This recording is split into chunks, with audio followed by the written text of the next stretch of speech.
going back to school. The 8-time Super Bowl winner is going to be the next head coach at the University of North Carolina. A 5-year pending approval deal by the Board of Trustees. And of course, Willie, what makes this so special for him is he is also dating. Okay, no, stop it. You led with that. Stop it. No. Just fact Nope. check. His girlfriend is 24, out of college. Oh, I thought she was in graduate Stop. school. I thought she was in Maybe she's in school. grad school. There's the back page in there to post Chapel Bill. Jonathan Lemire, I got to tell you, I didn't think this was going to actually happen in the end. I thought it was maybe talk, maybe some leverage, something. Yeah. He's going to sit in the living rooms of 16 and 17-year-olds and beg them to come play for North No, Carolina. he's going to coach, guys. He likes to coach. Recruiting is the biggest part of coaching. We Yes. were all on this show yesterday expressing doubts that he would do this, and then hours later he proved us wrong. I'm floored. I mean, it's very clear that he read the room and realized there was not going to be an NFL head coaching job for him next year, so it looks like he'll fall short of the NFL wins record that he really wanted. And now to go to college, not exactly a glamour program there at UNC.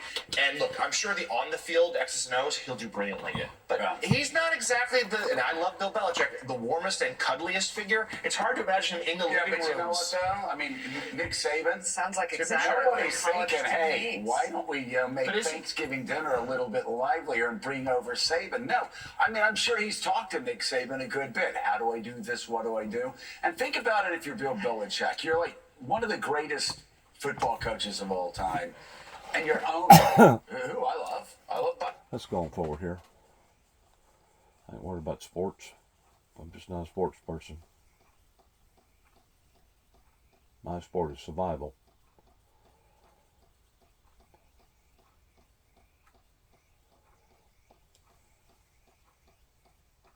What's going on in Jersey? I don't know. I keep hearing about things like drones, UFOs, whatever. What's going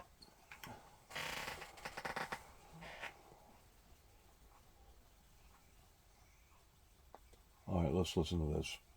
Before President-elect Trump takes office in January. Let's back up just a tad. Right there. breach protocol? Right, let's... But Ray didn't do that. No, that's the big story we start with this morning. The announcement from FBI Director Chris Wray that he will resign from his position before President-elect Trump takes office in January. Here is what he told FBI employees at a town hall yesterday.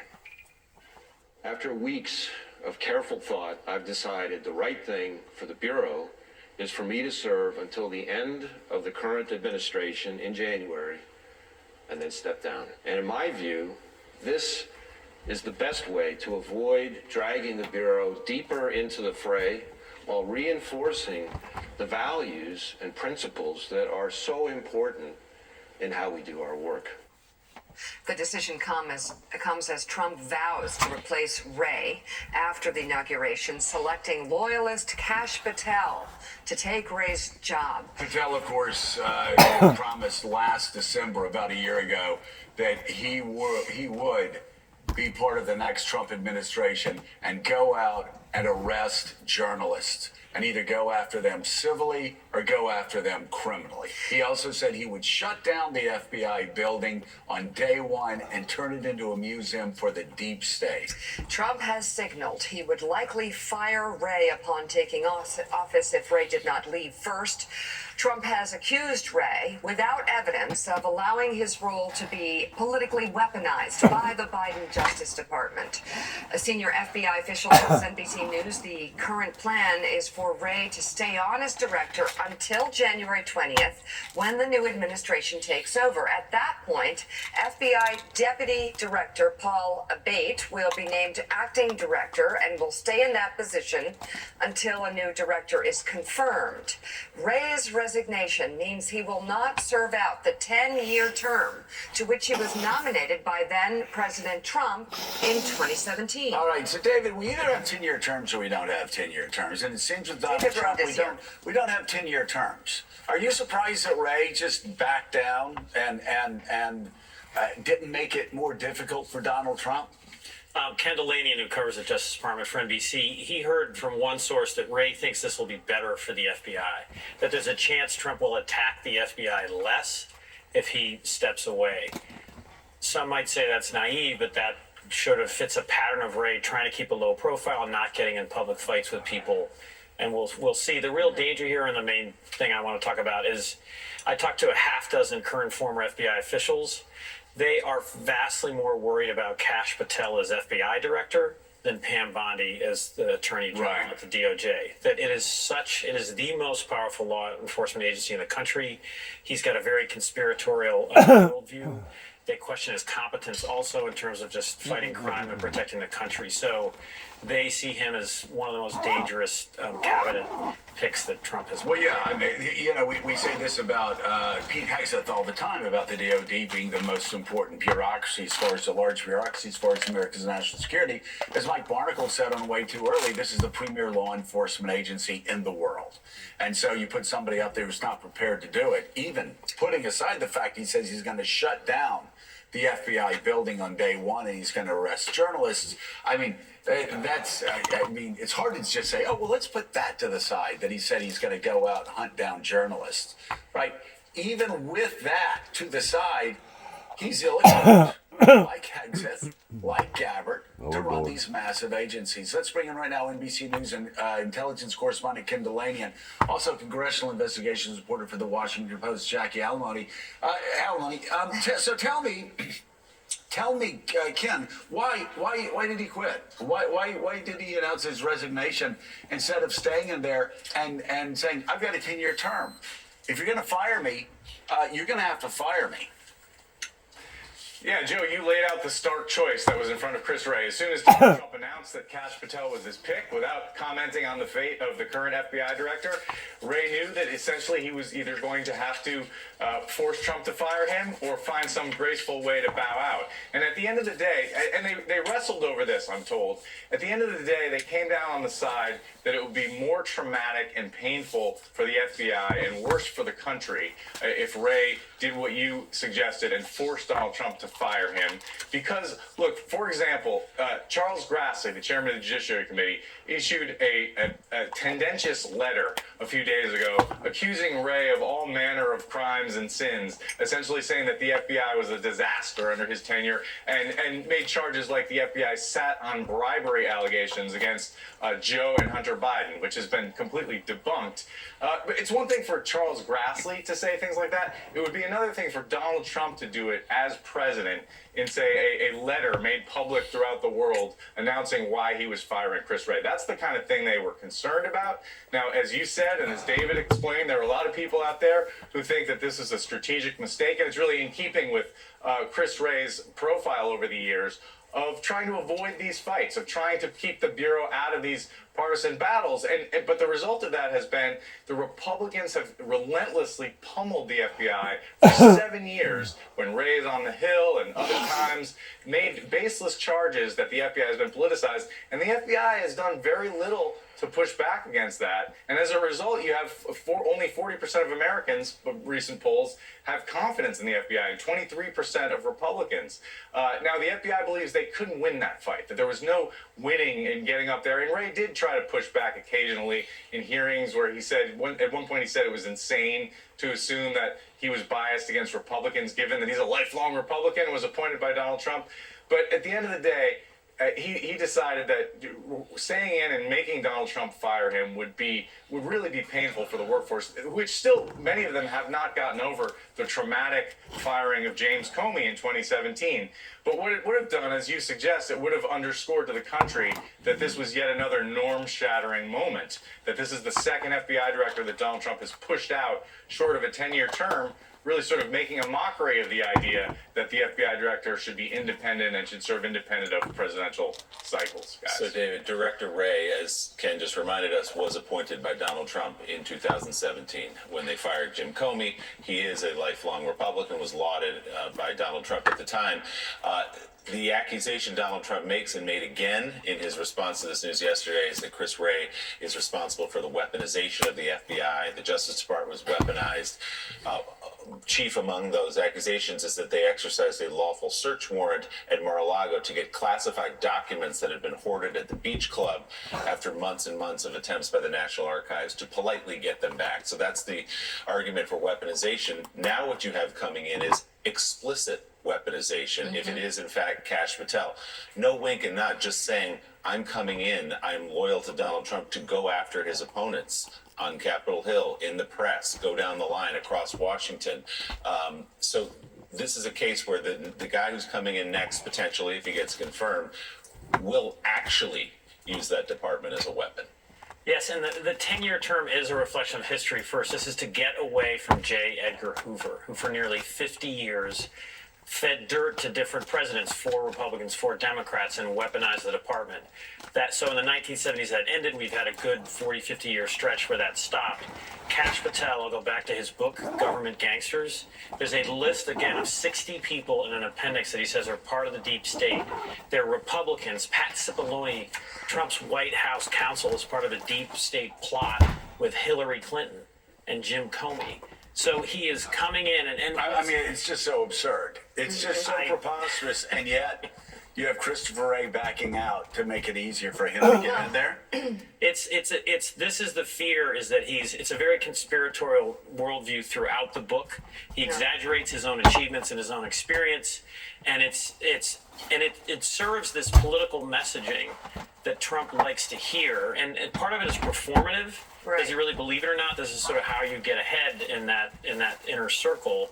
But he is now going to be possibly the head of the most powerful law enforcement agency in this country, and has access to tremendous amounts of sort of secrets that Americans have. Again, Hoover abused all that. Right. Yeah. And so that's what surprised me in my recent conversations, was much, much more fear about what Kash Patel will do with the FBI than what Pam Bondi will do So, with DOJ. Jackie Alamany, I'm curious if what we just heard here is reflected in the thoughts on Capitol Hill. You've got a number of different nominees, like Pete Hegseth, who he's unqualified. These are just facts, and he's behaved in ways that may disqualify him.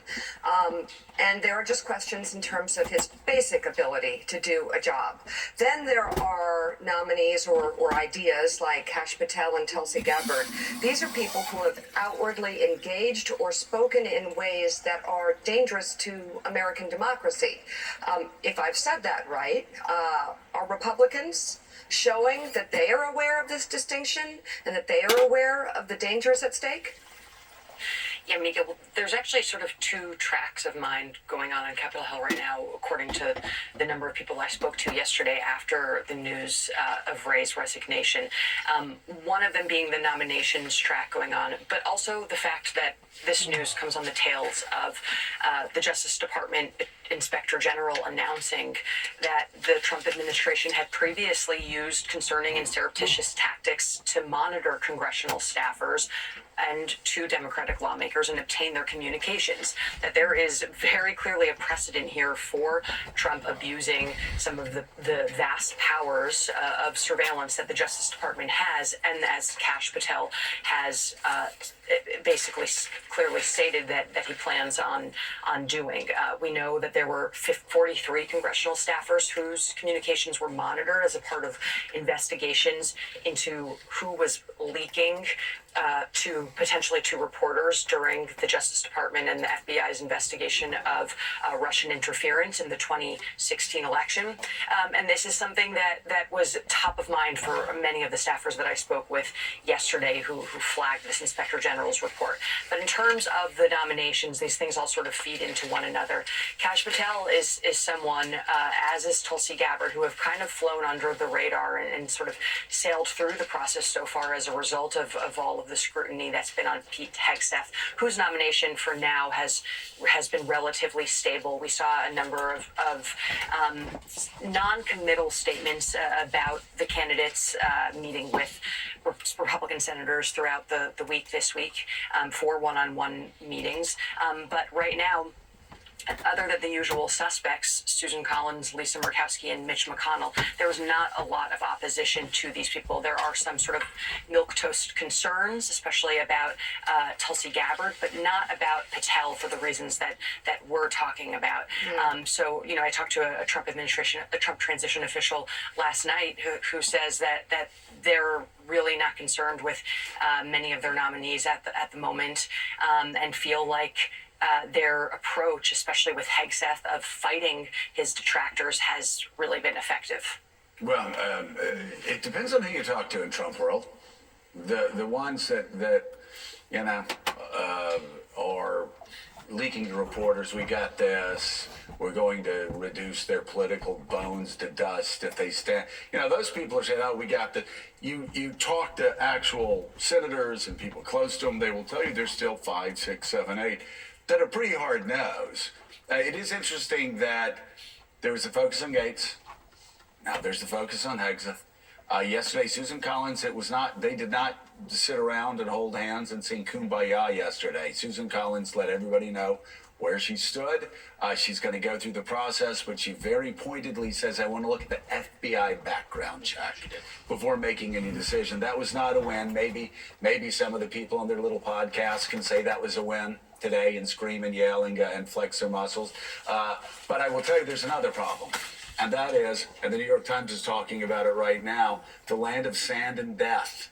The disruptions in Syria puts Tulsi Gabbard in the center of the spotlight. Hard for me to believe, even in this cynical age, that Republicans who have spent their entire life concerned about the intelligence community and building the intelligence community and giving a damn about the intelligence community, just like the FBI, are going to are going to go ahead and vote for somebody like Tulsi Gabbard, who they have openly said, we are very concerned about her statements that sounded supportive of Assad, and very concerned that even Russian media considers her to be a close ally of Vladimir Putin. And again, just repeating Russian talking points. I find that hard to believe that there are not going to be 4 Republican senators to vote with her, with Hegseth, and yes, with Kash Patel, a guy who said he's going to close the FBI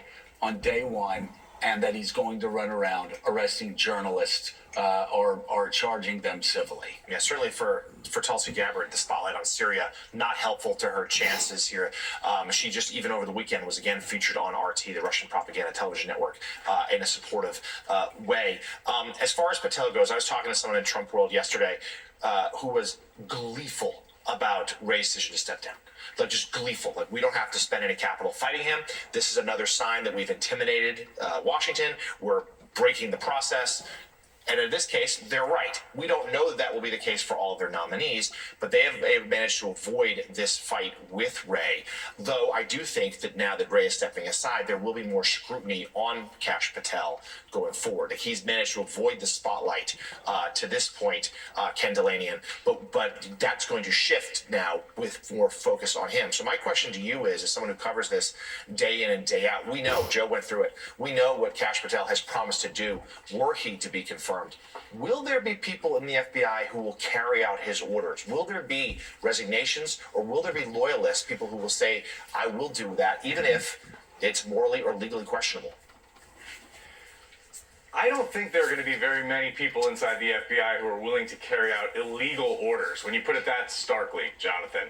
And by the way, I should just say that taking Wray's place here as the acting director on January 20th will be Paul Abate, who is not a man that Trump world loves at all. In fact, Paul was key to the decision to search Mar-a-Lago. And so for them, it's not a win in terms of Paul Abate. And in order to replace him as an acting director before Kash Patel is confirmed, they would have to find another Senate confirmed figure or someone within the FBI. So just putting that out there. But to get back to your question, look, David is absolutely right. Current and former FBI officials are very, very concerned about Kash Patel, in part because he lacks the qualifications in the history of people who ran the FBI to lead the nation's premier law enforcement agency. He doesn't even know how it works. He doesn't know how the place functions. But the FBI is a rule of law organization. After the abuses of Hoover, a lot of safeguards and guardrails were put in place around the awesome surveillance powers of the FBI.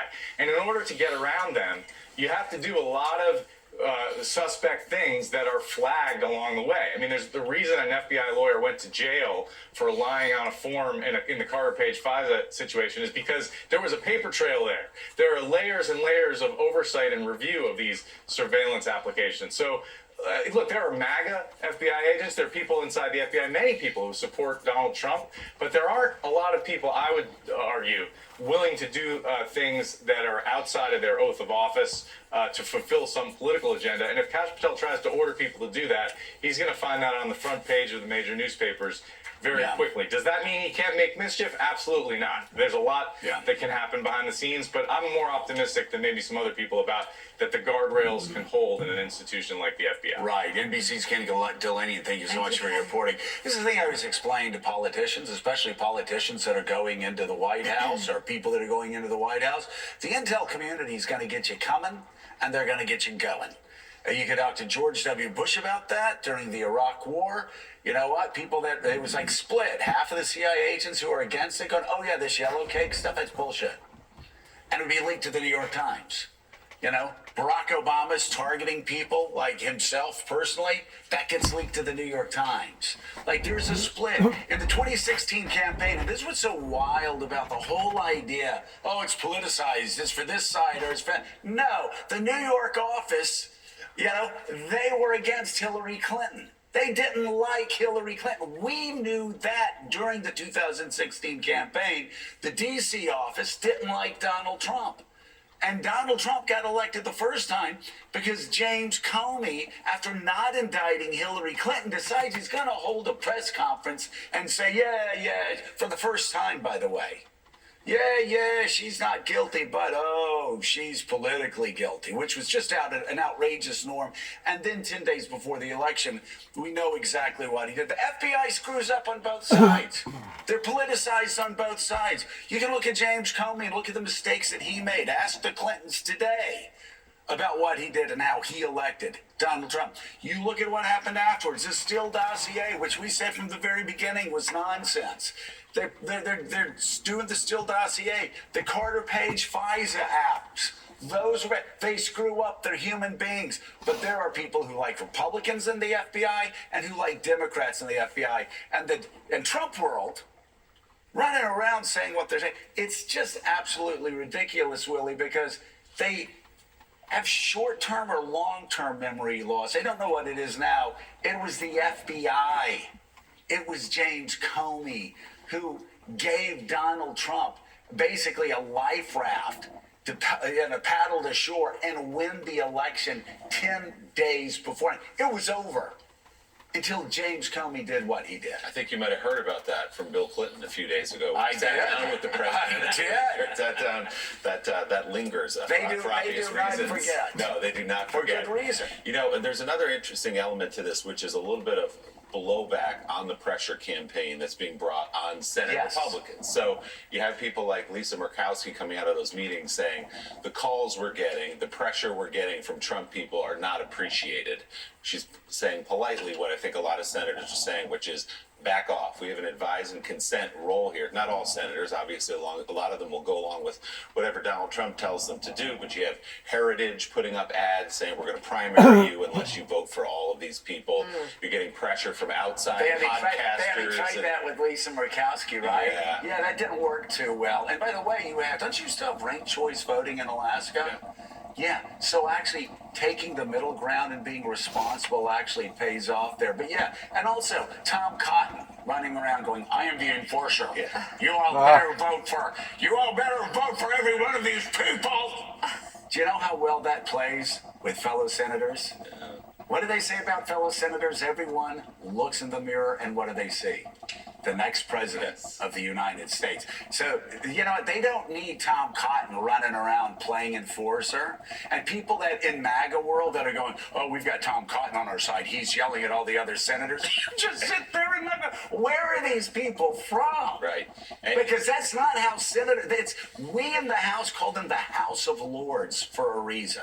Yeah, and I mean, Jackie Alamany, these are the people you cover every day. There are people like Ted Cruz going out and saying that Donald Trump won with a mandate. You've got to approve everyone he has. Again, he didn't vote for all but one or two, I think, of Joe Biden's choices. He had to be reminded of that this week. So what is your sense of, obviously, Tom Cotton, Ted Cruz, those people are going to vote across the board. What is your sense of any pushback from again, all it takes is a handful of Republican senators who don't appreciate, first of all, maybe don't think these people are qualified, but secondly, don't appreciate the pressure campaign being applied from the outside. Yeah, well, so Joe, I totally hear you on this. There are a number of senators who have experience in batting back against Trump and defecting from him from time to time, especially during the 2016-2020 administration. But this time around, I have been surprised at some of the private conversations I've been having with staffers and lawmakers who don't have as much of an appetite to go against Trump. And even the people who would be ideologically extremely opposed normally to some of these candidates, people like Tom Cotton and Lindsey Graham, who have very different policy approaches to things like Iran and Syria as Tulsi Gabbard, who would normally come out against her, and not just on the policy, but also ideologically in terms of Gabbard's trajectory from a Democrat to a Bernie Sanders booster to now a prominent Trump backer. But again, we are not seeing that much pushback behind closed doors.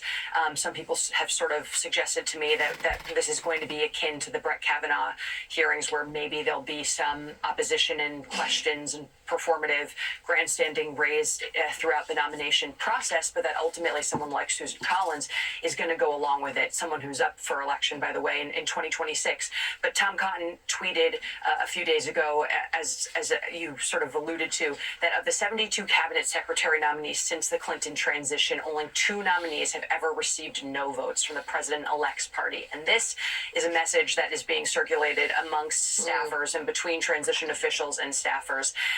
And what we've also heard is that some of even the new lawmakers who have come to the Hill for the first time to serve as senators, again, there is not that much of an appetite to make their mark and take a stand against Trump, that this pressure campaign is working in some ways. I mean, we already saw Joni Ernst backtrack and come down from her position against Hegseth. She's someone who's a survivor of sexual assault in the military, was the first female in combat to serve in the Senate, and now suddenly she is supporting Hegseth through the process. So, we're keeping a close eye on some people who have a bit broader concerns that they've expressed publicly, but right now there seem to be only a core group of 3 who could hold out ultimately against these controversial candidates. Yeah, we'll see. Jackie, thanks so much for being with us. The Washington Post, Jackie Alemany, greatly appreciate it. Of course, you need 4 votes.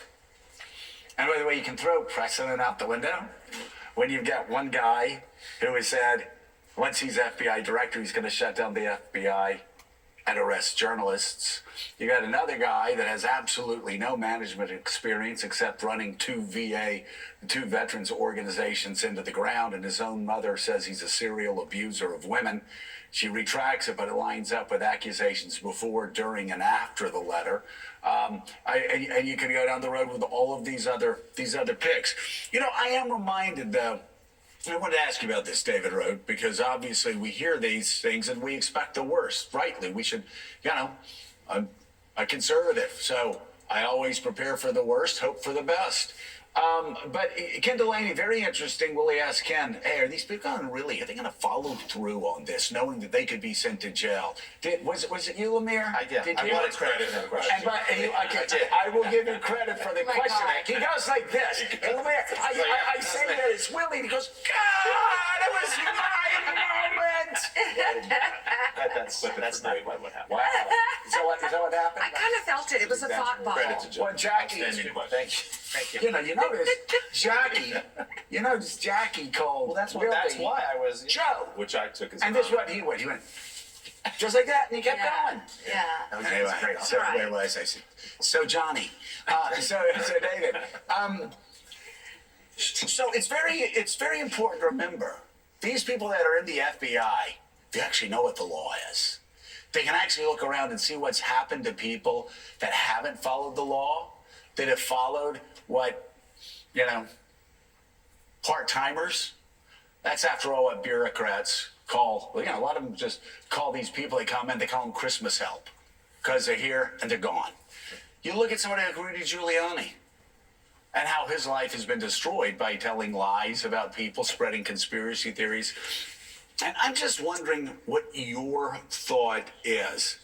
When somebody, whoever it may be, if it's not Kash Patel, if it's somebody else, they come in and they ask them to do something illegal, when they know Donald Trump's got 4 years, and at the end of 4 years, everything they do is going to be judged by another FBI director.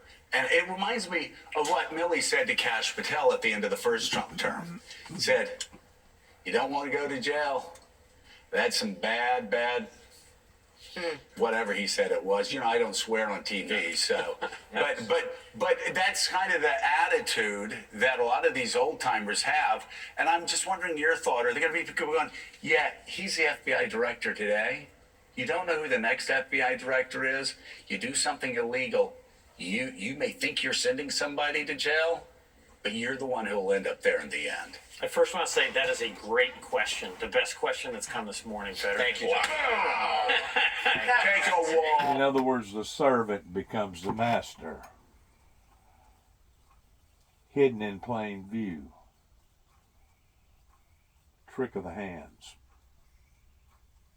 Swap.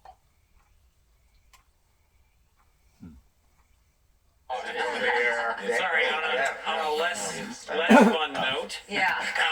Let's Here comes the now let's talk about the end of democracy. Here's the answer. A lot of crap in this one. Yep. They will not overtly break the law because you're right. They don't want to go to jail themselves. Trump world is smart enough to make it more subtle than that, to ask them to sort of launch investigations, to appoint a special counsel.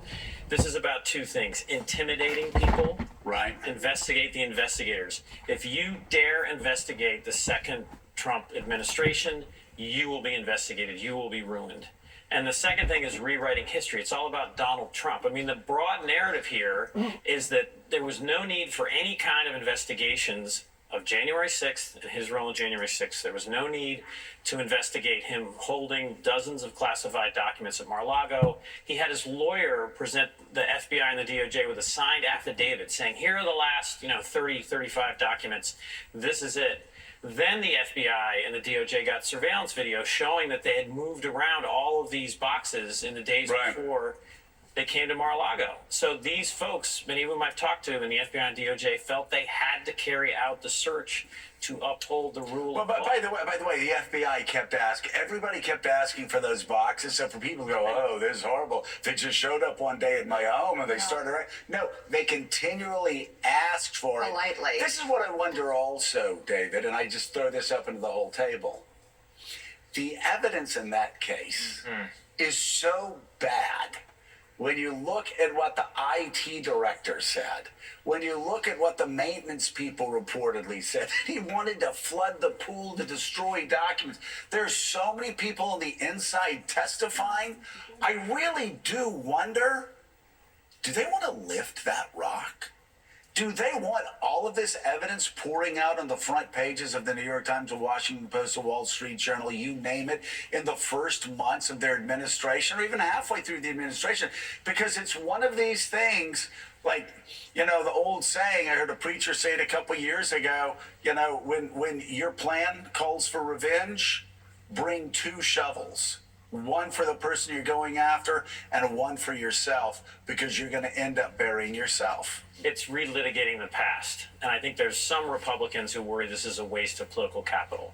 Because these are nominees that, again, the narrative, Donald Trump did nothing wrong, Donald Trump is the victim, all these investigations were wrong. Right. And many Republicans believe that, but it's up to voters to decide, did he deserve to be investigated, or was it completely unjust? So you're saying, as we sum it up at 35 after the hour, when we were supposed to be out at 15 after the hour, you're saying it'll probably be investigations, it'll be harassment, it'll be forcing people to get lawyers. But as far as stepping over the line and charging somebody criminally for a crime they did not commit, that may be a bridge too far for some of these people. Not because they're good, but because they know they will be the ones that end up in jail ultimately. The one danger is that Trump can secretly promise them pardons.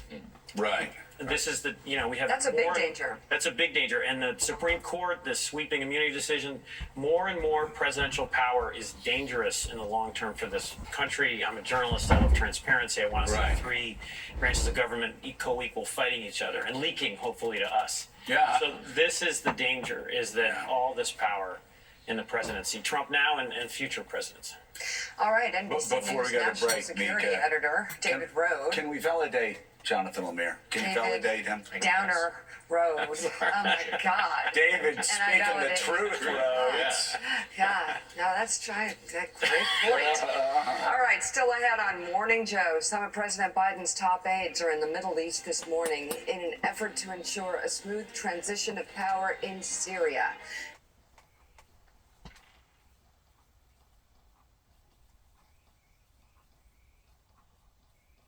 Stop.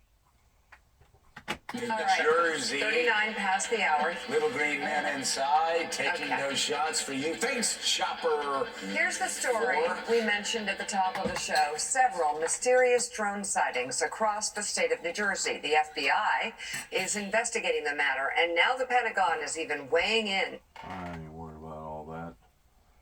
I've done already put my 2 cents in. They're gonna have to to Langley, Virginia, and most recently to strengthen or make it stricter pertaining to people having drones. That especially those that interfere with aviation, of having either higher fines or higher whatever, because these things have gotten way out of control. Especially when you can take one of them and spy on your neighbor and do things inappropriately that you ain't supposed to be able to do just because you can fly above somebody's property.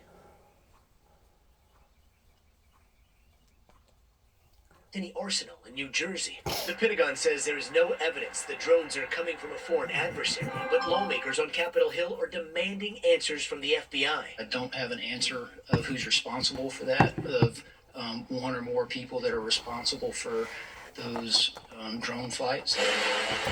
Those who have sent drones up to give chase, like local sheriff's departments, say they've never been able to see where they come from or where they land. Mine Hill Mayor Sam Morris chased this one down in his car and thinks the military should consider shooting them down. He says 11 drones have flown over a military site in New Jersey recently. Those drones should have been blown out of the sky. Why are we putting up with this? And as more people start to look up at the night sky, the FBI is asking anyone with credible video to send them in for analysis. It's 2024. Are you telling me in this day and age somebody can fly drones of this size, the size of a car if not bigger, and we have no idea who's doing it? For now, yet another growing mystery in the sky. So Willie, they're flying them over Langley. They're flying them over nuclear plants. They're flying them over military facilities. I'm just a simple country lawyer, but I wouldn't allow that to happen. Yeah, I don't. I mean, what's striking is how no one actually appears to know what on earth is going on. And I'm going to quote the New York Post, who talks to a high-ranking New Jersey police source, saying, "quote We're all befuddled as to what the f is going on." Oh my God. End quote. Nobody has an answer to what these, and these are not, as I say earlier, these are not, nobody got these at Radio Shack and is flying them out of the backyard. These are massive drones. Well, I mean, again, where are they from? I mean, certainly it's not from the Pentagon, right? Because they're not going to be flying over military bases or other things. I mean, could be, well, Richard Haas, you tell us. I mean, foreign powers would have the ability to do that. So why in the world? Well, where would they, though, take off from or something like that? I would think it's more likely from here given their limited range. But your basic point is right. That we ought to just have stipulated, if you will, no drone zones over any potentially sensitive site. Exactly. Yeah. There you go. We solved it. All right, guys. on to the next story. All right, the latest behind the curtain column for Axios, entitled The Great Upheaval, focuses on artificial intelligence and its potential impact on the incoming Trump administration and the future of geopolitics. Let's bring in the co-author of that piece, co-founder and CEO of Axios, Jim Vandehei. MSNBC contributor Mike Barnicle also joins us with a... There you go. Well, he looks good, actually. Yeah. Okay. All right, so Jim Thanks for Vandehei. showing up. Javenda, this AI thing scares me. You know, just like Scares all of us. carnies. You know, carnies. They just scare What? me. It's an Austin Powers line. But this AI thing scares me, man. And it seems like we don't have an administration that is going to be actually bringing the reins in on development of it. What are your concerns, and what are you reporting this morning?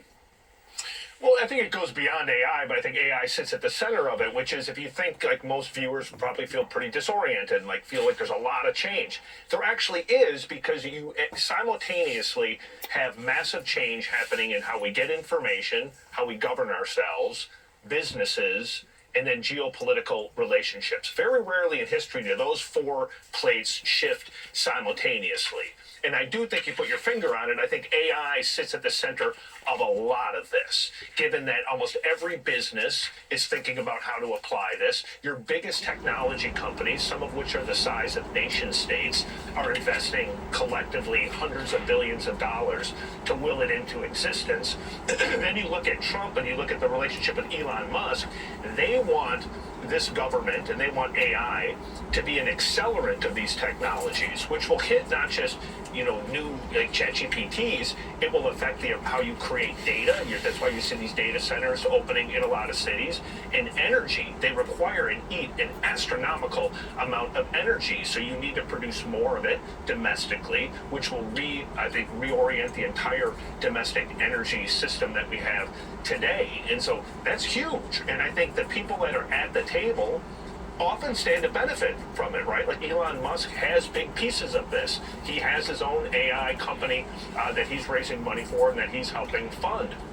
When you have the ear of the president and you have Mark Andreessen, who has a huge portfolio, and the ear of the president, these are really smart people who understand the technology. And so I think they're gleefully, and I think pretty confidently, feeling like, let's use this moment to make government an accelerant of all of this. And that's just a big shift from the Biden administration. Yeah, and Jim, your piece is called The Great Upheaval. This AI question is just one part of what's happening really, really fast right now. And as you say, people like Elon Musk and others want to use government to accelerate the pace of innovation and development. Elon Musk, clearly, people said, why did he come out so early and endorse Donald Trump? He saw a winner in Donald Trump. He was right about that. He wanted to get on board early. Reports that he's doubled his wealth since Election Day and may go even further. Doubled. So how influential do you expect him to be, not just on questions of AI, but more broadly in this administration? Like astronomically influential. I don't think you could put words to it. I can't think of a civilian who's going to who has had in history more impact over at least an incoming administration in the transition of a presidency. And what he tells Trump privately is he believes there could be more business change, more cultural change, and more governance change than at any point since the founding of the country. And obviously he's prone to sort of the grandiosity, but he's been right on a lot of these technologies in a lot of the areas where the country's going. And I do think, like, for people who fear it, and Joe, you said it worries you, I do think taking a wrecking ball to how we've been doing business in Washington, there's a real eloquence and logic to it in that you are going to have to change very fast to keep up with these technologies. And most of our government agencies are so antiquated, so bloated, they're not necessarily set up for this next era. So if you did it right and if you apply technology right, then you position us to hopefully prevail against China. And that's the reason that they're not going to put the brakes on AI, because every moment that they think about putting the brakes on AI, you're going to have somebody whispering in their ear, you really want to give the Chinese an advantage on a technology where we have a decisive head start? It's the reason that Biden didn't want to regulate it. When you hear that and you see it and you worry about it, you don't want to be the person to put the genie back in the bottle when we're the ones who created the genie. You know, it's cyber imperialness is pertaining to who's the king of the mountain. There's no doubt. There's a race right now, kind of like the race to space. Well, this is the race to a different type of space. It's called cyberspace. And there is a race towards people getting on board and wanting to gain control of this engine, or this entity. That way they can be more in control of knowing everything that's going on all over the world. It's a power grab. You don't have to be Einstein to figure it out. It's a power grab, and it's the very thing that I myself had prayed for years and years and years, because I know that if I was solely dependent upon the people in Northwest Tennessee, various preachers or politicians, either or, towards getting my message out before the people regarding my testimony, I would have been waiting until basically hell froze over. So I had to have some sort of better edge to be able to get my message out there. And in ways, I'm glad that it did, and in other ways, I'm absolutely terrified. I'm terrified because it don't have restrictions, it don't have guardrails. It's just a wild, wild west show out there right now that can affect so many thousands of different lives, especially young lives, undeveloped lives, children's lives, that can get bogged down into it. And the next thing you know, they wind up jumping off of a bridge. They can't handle it. So all these things should have been, experimented with before it ever got introduced to the public. It's no doubt that Elon Musk has property values regarding things going on all over the world that even the CIA or the Pentagon don't even know nothing about. Even Lincoln, Virginia don't even know nothing about. In other words, they was behind. And now they're having to catch up, and in catching up, it's making them look bad. There's not a doubt in my mind that this will in fact be the next, I think Donald Trump uses it as a golden age pertaining to AI. I don't know. I just know this, that it is kind of creepy whenever you have created something that is more smarter and intelligent than humans, because to this day I still cannot figure out. I have yet to ask Google about a Bible question without it responding in a proper form. And I'm, there's Jack Van Villippi. He was good towards memorizing the Bible.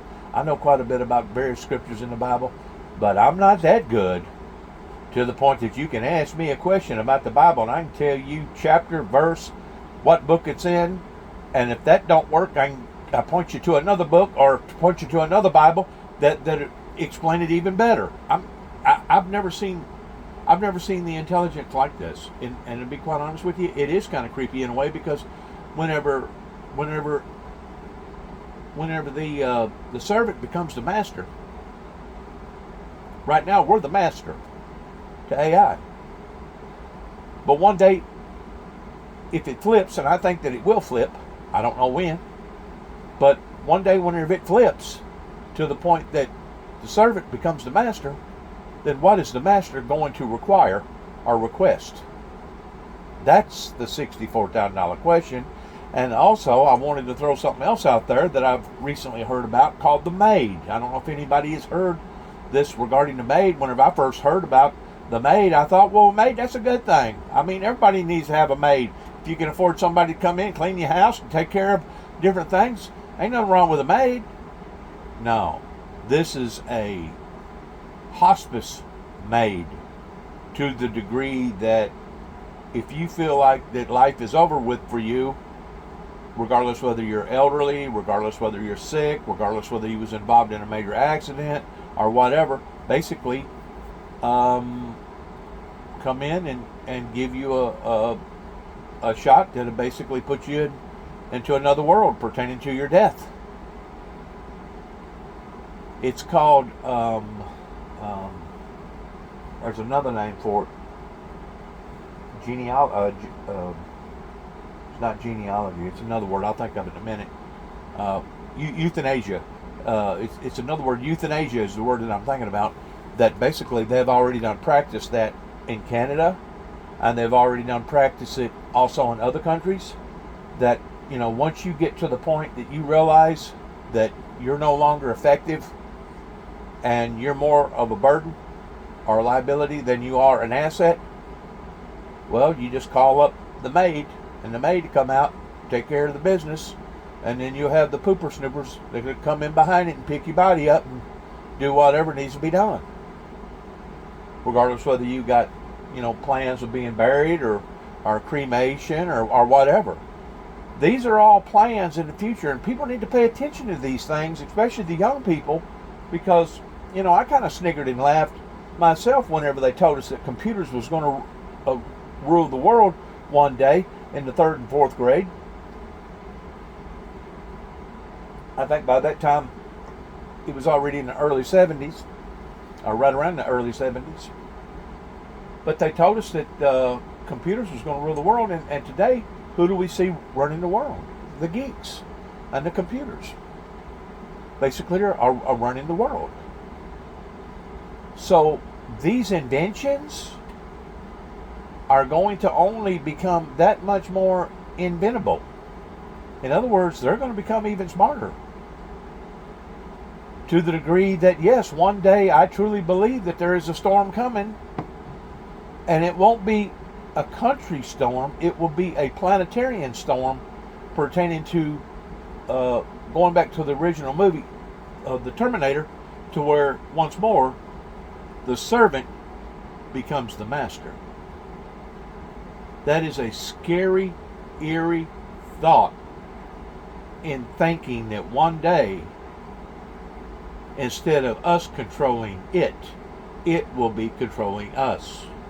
It will look at human beings towards human beings being the potential threat to planet Earth because of what we have done to planet Earth. So for its own survival, the beast's survival, anybody that did not worship the beast, anybody that did not bow down to the beast, basically will be eliminated. And it kind of goes back to euthanasia, whenever they can put a chip inside your body that at any given moment, somebody on the other end of the chip can hit a button, and all of a sudden a little microscopic door will open up inside the chip that'll be cyanide, and within 4 to 6 minutes you'll be dead. And then they'll have the pooper snoopers that'll come in behind it and pick up the body and then do whatever needs to be done. It's called population control. It's called being in control. That is where we're heading with all this, pertaining to the mark of the beast, pertaining to the things that the Bible teaches and predicts that's going to occur. And there's really nothing that we can do to stop it. The only thing that we can do is try to modify it, put guardrails on it, and try to prevent from these things occurring. But I don't think that humanity is smart enough to do that. As a matter of fact, I think right now AI is probably, what was Einstein's IQ? Something like was it in the 400 range or something like that? Right now, AI will probably exceed that 1,000 times. 1,000 times. Towards being able to accurately give you information about history, about philosophy, about being able to build something, about being able to tear something apart and rebuild it. Because I guarantee you, you can have absolutely zero experience towards auto mechanics, and if you got a problem with your automobile and you can pick up a wrench and turn it and know anything at all about how to tighten bolts and loosen bolts, you can ask Google, what do I need to do here? And I guarantee you, Google will come up with somebody that's already done made a recording about that particular problem, towards how do you tear it down, how do you go about fixing the problem without having to take it to an actual dealership or a shop, a shop that's qualified to do that type of work. There are so many areas that I can see that Google is affecting lifestyles, and Google is affecting careers. I'm talking about absolute careers. Some of that I think is good, but some of that I think is bad. Especially whenever it comes to the children. Especially whenever it comes to involving a young, undeveloped mind, and all of a sudden you're going to throw this in their laps and say, here, figure it out. And as they're trying to figure it out, it overwhelms them to the point that they don't feel no escape. It's kind of like whenever I was going to school, there's always going to be a bully in class that thinks that he can rule everybody down, or it has been, male or female, fitting into cliques.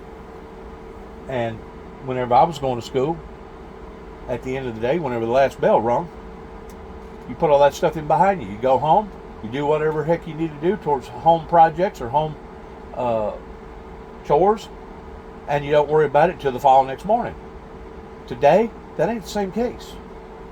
Today, you get bullying, you get somebody slandering you, you get somebody lying upon to your life, pretending to the things that they're telling other people about you, towards getting people to turn against you, weaponizing this type of service against you. The next thing you know, you can run that person off into a state of suicide. Or let's say a couple is going through a bad patch with the marriage, and the female gets out here and talks about her husband and just dogs him down to death about what he's done, what he hadn't done, what he's doing, what created the problem to begin with, and basically gets the whole neighborhood turned against Joe, to the point that Joe now has to pack up and move to another part of the world because everybody's turned against Joe because of what his ex-wife was telling everybody. That wasn't nothing but a bunch of lies. So whenever you get to looking at the dangers involved in this, it can be enormous. It can be absolutely enormous, to the degree that even a president can get sideswiped to the degree that now he's listening to a bunch of lies and innuendos, and the next thing you know, he gets blindsided, and the next thing you know, he overreacts, and the next thing you know, something really, really horrifiably horrible happens. Why? Because of miscommunications. Let's go back to the Bible. The Bible says, who is the author of confusion? Satan. Satan, the evil demonic world, the dark forces, are the ones out there that's trying to manipulate people. They're the ones out there trying to cause more confusion on people. They're the ones that's basically just ripping and tearing and pawing and just as the Bible talks about, that in the last days Satan will come down in great wrath because he knoweth his time is short. Do you not think that Satan can see this evil demonic evil entity? You don't think that he can see that this is a tool that he can use towards weaponizing it against various people all over the world? Sure he does. And that's exactly what it will do. You never underestimate your enemy. The one that is out to steal, kill, and destroy. Regardless whether he's out to destroy my life or anybody else's Christian life out there. You never underestimate your enemy or the access in weaponizing that your enemy can come at you against. Because I'm telling you right now, we're dealing with something that I've had to retrain my whole concept, my mind. I've had to get in and basically cram. There were sometimes I thought my head was going to explode. I really did. But I made up my mind. I'm going to figure this out. I'm gonna figure this out. Whether or not you mash it once, whether or not you mash it twice, you hold it, you mash it again. I'm going to figure this stuff out towards how can I operate it versus it operating me.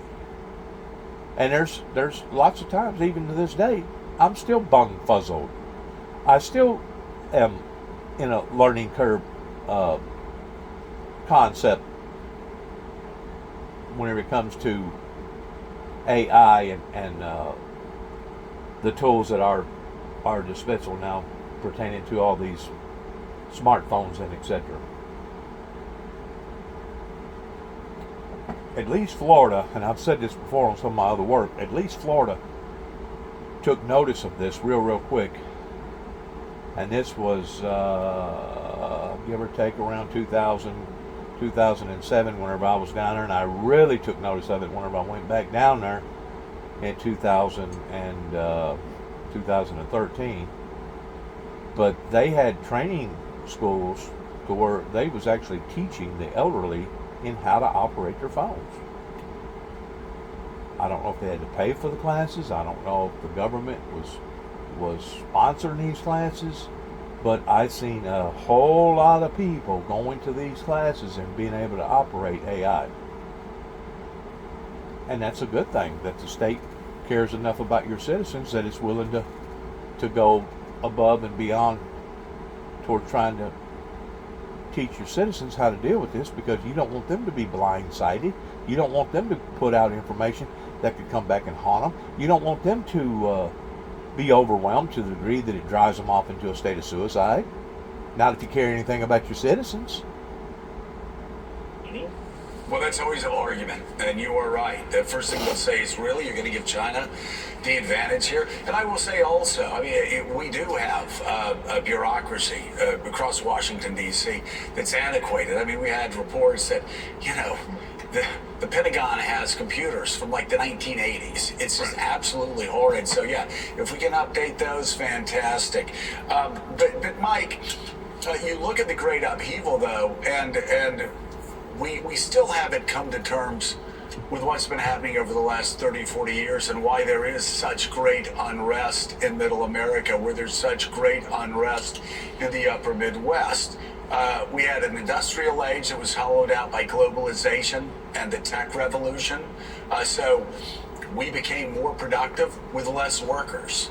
Now we have the next revolution with AI, and that's just going to supersize that crisis. We're going to be a more productive economy that's going to require even less workers. That's going to put more people out of work. That's going to put more people on the sidelines. It is going to create social unrest. It is going to create cultural unrest. It is going to create more economic decay in the heartland. And when you have a government of billionaires that we're going to be having, I don't see a lot of people that have been nominated thus far that are going to be worried about the long-term impact of that. You know, Joe, it's kind of like experimenting with a new drug.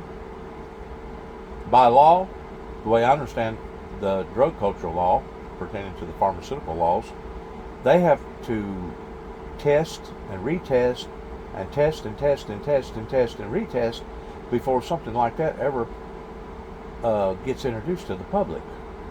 Well, for some reason, I guess now we're going through a process of elimination that, well, we can't really test it, or it's such of a good item, we're going to basically use human era as guinea pigs in the way of testing AI and all this smartphone technology. That's a heavy cost to pay for an invention. Now, granted, I did pray for this invention based around Windows.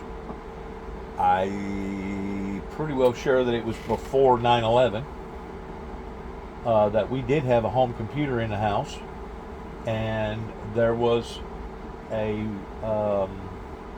software that you could get called the Dragon that I was intrigued about because of my poor grammar, of my poor spelling. I know that I didn't have a snowball, you know what, chance to be able to sit down and operate a computer to where somebody that was trained to operate a computer, you know, sit down and tap, 300 something words per minute or something like that. I didn't have that quality. So I looked at Dragon and I said, Dragon needs to be introduced to the internet. Modify both of those together and you'll have something. Well, not only did they do that, but they brought that in existences with your telephones, smartphone telephones. That way, you don't have to have these typing skills. You don't have to have all these ethnic rules when it comes to spelling and grammar and etc. You let the computer do it for you.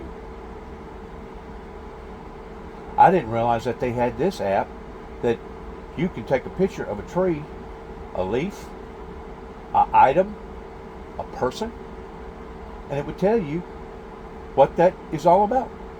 Whether or not it's oak tree, maple tree, beech tree, pine tree, flowers. They got different apps that you can put on your telephone that'll basically tell you everything. As a matter of fact, I took a picture of a car up in Clarksville.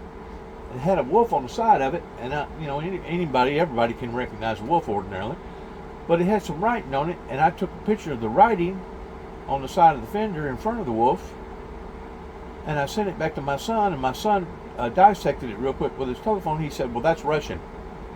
I go, well, what does it mean? He said, well, it's got something to do with being a stud or something like that. It was something in the form of sexual perversion or profanity of some sort, that there wasn't no way for me to be able to read it because I can't read Russian. I can't transliterate languages like that, but I guarantee you, if you got the right kind of app, it can. It knows everything. There's not but one time that I've asked Google for some information, and usually it's because somebody didn't go in and change the information or modify the information to the point that Google would recognize it. And basically, I was looking for a bank, and it led me from Camden all the way to Huntington, and then after I get to McKenzie, there was no bank. Where's the bank? There is no bank. Well, Google said it was a bank here. It was a Regions Bank here. No, there wasn't no Regions Bank there.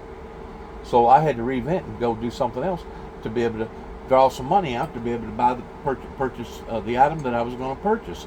That was the only time that I can recognize that Google has steered me wrong towards an actual question, and it gave me an incorrect answer. Now, it has occasionally been misleading with roads, especially in tight areas, but usually that's because somebody didn't dialogue it correctly, or they added a road, and sometimes they can actually take a road out. Maybe somebody bought that block of land, and instead of having a road going through it, now it's going to be a big building site. So things do change, and as they're changing, if it doesn't get dialogued into the Google system correctly, Google can basically be offbeat a little bit. Not often, but it can happen. What you just said is the icing on the cake of an extraordinarily past 40 minutes of discussion about this country. And it appears today, right now, we're talking about the basic function of government going forward. Is it going to change? The function of American government, is it going to change? Chris Wray decided to just quit his job because he was so disturbed about the reputation and the morale of the FBI being dragged through the mud once again. There are 3 intelligence positions up for grabs: the Director of National Intelligence, the head of the Department of Defense, and the head of the FBI, obviously. Those 3 jobs up for nominations are critical to the protection and defense of the United States of America. Of the safety of our well-being. I agree with that 100%. And Donald Trump put the number one person in there that's basically in control of all those factors, which is who? Elon Musk. I've always been told that a successful presidency is not necessarily based upon the individual himself that's in charge of that presidency, but it's the people that he puts around him, his cabinet members around him, that can be the defining moment of whether or not that is going to be a successful presidency or a non-successful presidency. It's kind of like recognizing that a chain is only as strong as its weakest link, and if you realize that you've got some weak links, well, then you hire people to go in and either modify the link or maybe even just replace the link. Put somebody else in there that can effectively do the job. You want to run this thing like a machine, like a well balanced, timed out machine. And if everything isn't going in sequence with itself, you're going to have hiccups. And I think that's what Donald Trump is trying to do this time, because he's a whole lot more familiarized with what he's gotten involved in than what it was the first time, towards modifying, changing, replacing, doing whatever needs to be done to get this machine back up and running again. And I wish him the best. I really do. I wish him the best in his successes. And I am thoroughly convinced now, since the election is over and I can be more open with my train of thought, I'm thoroughly convinced that if we would have maintained the path that we was on with the Democrats, it would have been sudden destruction and doom. And it still may be that way, even putting Donald Trump in there as a Republican leader of the party, because there's so many areas that it has went basically beyond the point of repair.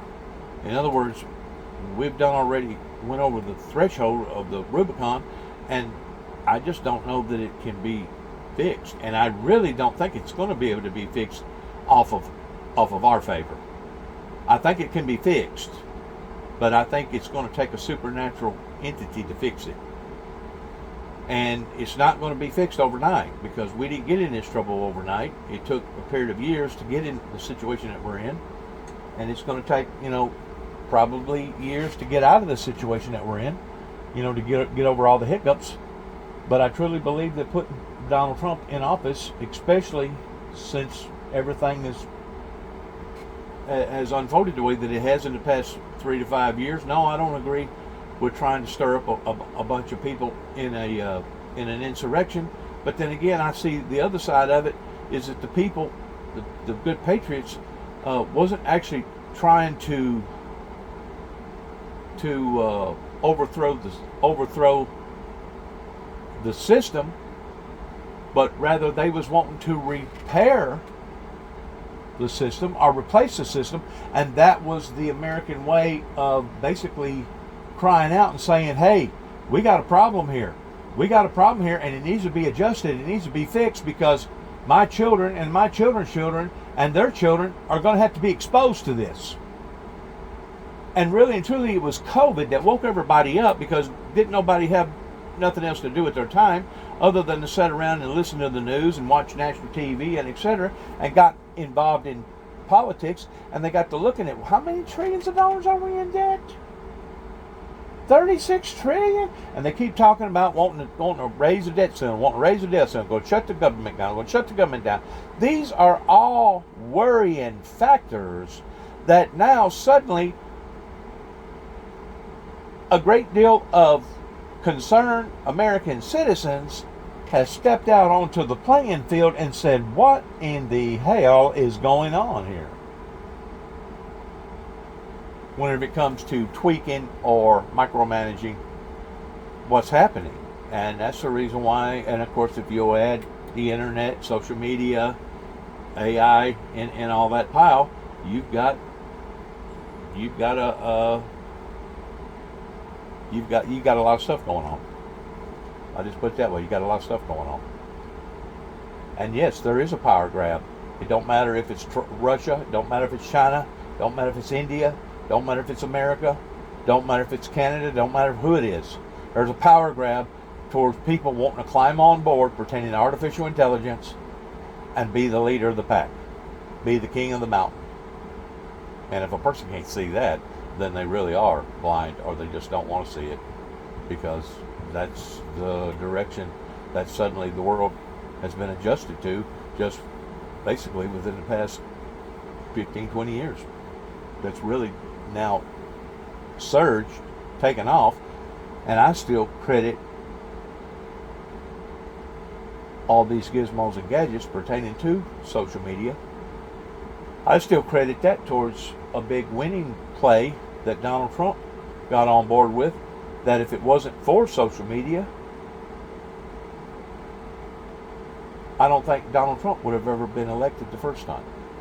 Because you figure that Donald Trump just come out of the blue from nowhere and really never having his hat in the arena, in the political arena. He was a businessman up in New York. There was a lot of people that knew Donald Trump as a business CEO or whatever, but to all of a sudden jump into the political arena and become president was an overwhelming defeat.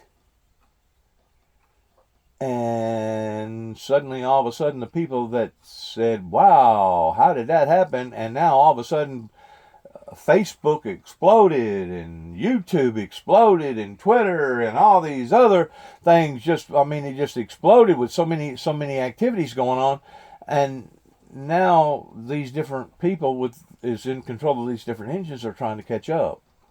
But Donald Trump, I think, made the right decision in putting somebody in charge that's in charge of these matters. And like I said a while ago, in a lot of different incidences, Elon Musk probably knows as much as the Pentagon or Leland, Virginia, whenever it comes to worldwide events that he's had a microscope on now for quite some time.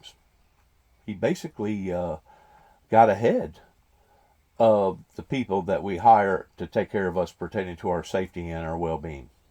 And the nominees are a joke.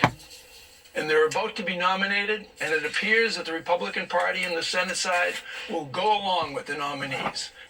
That is a matter of opinion.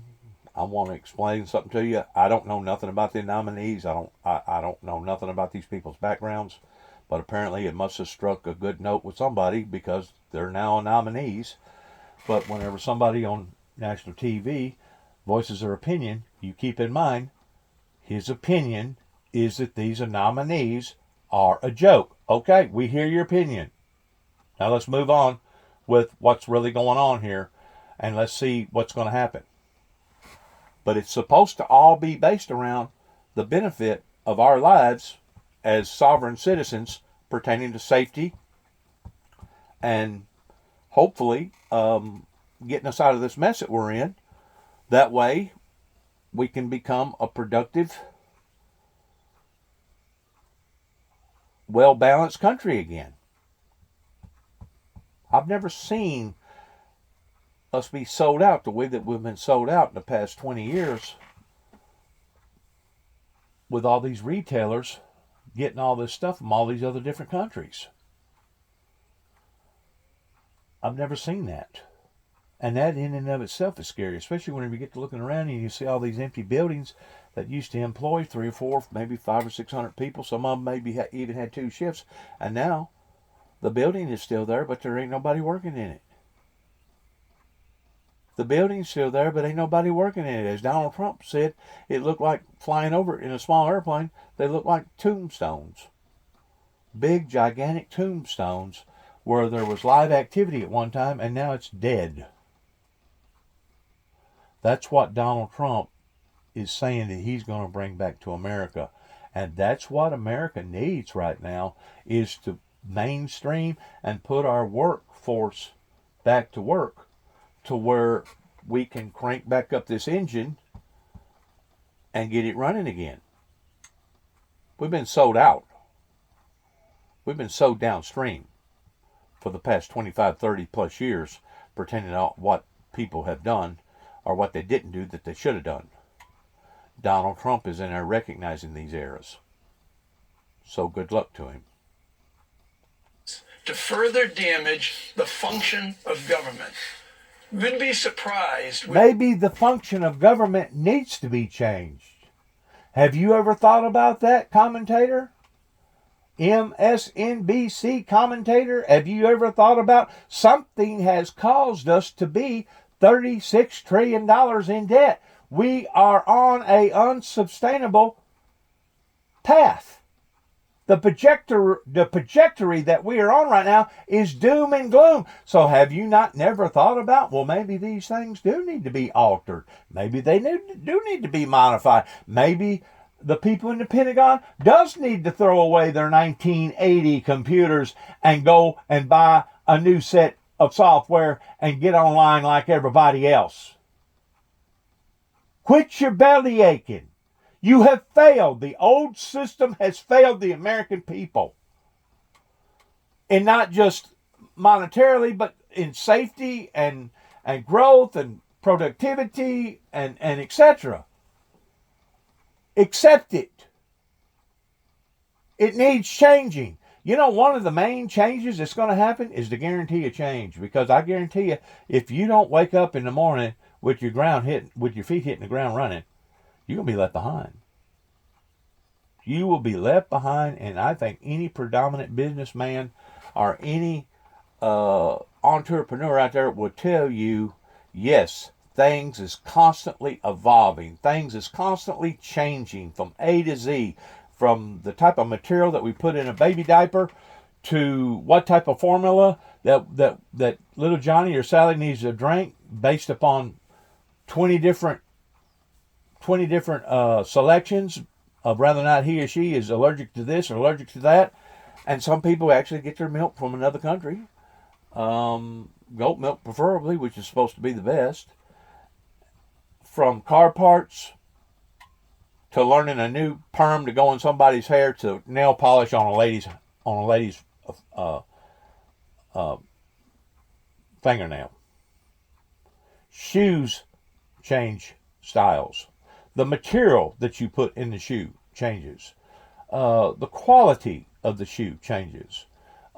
Tires is steadily being modified and being looked at and being analyzed. Whether or not we're going to use this type of compound and this type of rubber for this type of car, or whether or not it'll handle better if we use this type of compound up on to that particular automobile, based upon the weight, based upon the size, based upon the tracking and the stability of the automobile. There's always going to be changes. And if you're old school, like Mr. Biden, Sleepy Joe, and you wasn't willing to put the right people around you pertaining to your cabinet members, you're going to hurt the people rather than help the people. Why? Because you're not willing to pay attention. You're not willing to listen. You're not willing to learn. You're not willing to evolve.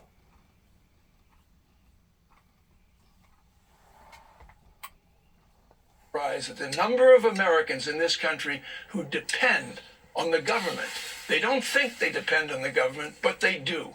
A Social Security check, a tax refund, government functioning, obeying the law, moving the law forward, moving the country forward. All of that now. But on the other hand, the government depends upon us. Because if it didn't have citizens going to the stores and buying the merchandise and taxing all these items, then the government would basically shut down, because it wouldn't have no people to have to govern. So one hand helps wash the other. Let's get on with it. Now, listening to the last 40 minutes of this discussion is on the table. Which way are we going to go? Right. Which way are we going to go? I'm waiting for the answers. I think the people has already made that decision, old school. The people want to stay on top of the game. The people are willing to listen.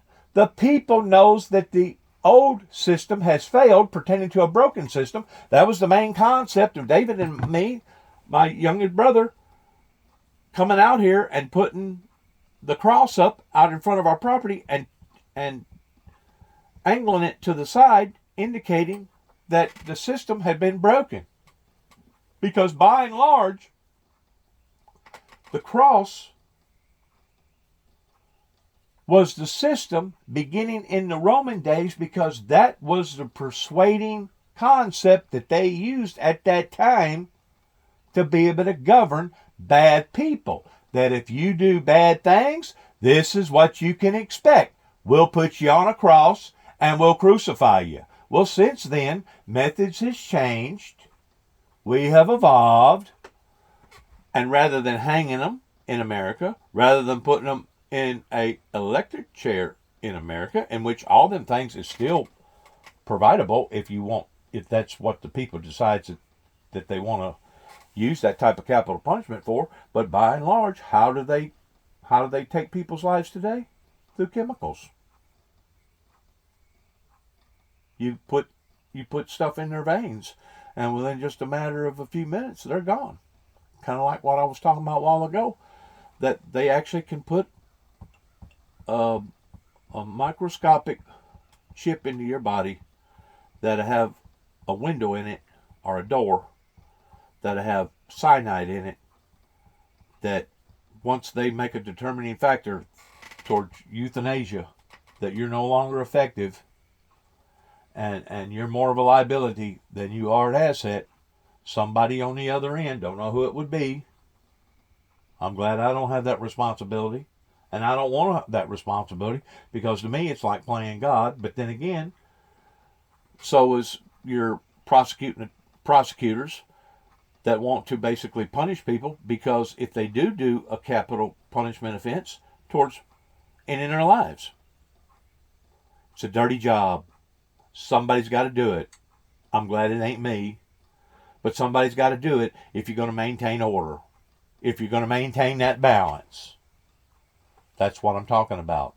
You have to be willing to observe,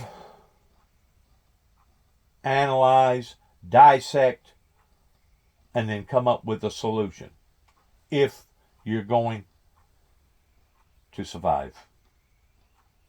Now, if you don't care about your own survival, if you don't care about your children's survival, if you don't care about your children's survival, well then put it on autopilot, put it on cruise control, and see what that gets you. Because that's exactly what has taken place in the past 30 plus years, ever since Ronald Reagan finally convinced everybody that the world wasn't going to be destroyed by a nuclear holocaust, but it was going to be destroyed the way that the Bible predicted for it to be destroyed. But they didn't pick up the ranges on spearheading that, and at the same time, they put everything on cruise control while all these manipulators and all these fat cats was steadily making money, taking advantage of the public, while the public was suffering. Even as of just last night, I was in Dyersburg Walmart speaking to somebody, and me and this lady, don't know who she was, she didn't know who I was, got to talking, and we come up with the same conclusion. That as long as the things that are being disrupted, and as long as the things that are being negative is only affecting the middle class and the poor class, we're probably never going to figure out a solution to the problems. But whenever there's enough of the poor people, whenever there's enough of the problems that's hitting the poor people and the working class people, that it's now affecting the rich people, I guarantee you then they will sit down and figure out a solution to the problem. Whenever it's affecting the big dogs' pocketbooks, that's whenever somebody will say, you know what, we need to change this, we need to do something about this, because if we don't, we're all going to go broke. And of course, they're smart enough to identify that without us, they don't exist. Without the working class people and the small people, the middle class people, the big people don't exist. It's called part of the ecosystem, where the big fish eats the bigger fish, and the bigger fish eats even the bigger fish, and the next thing you know, you got a whale. Not every fish is a whale. You got little fish, you got big fish. Same way with people. That's how the system operates.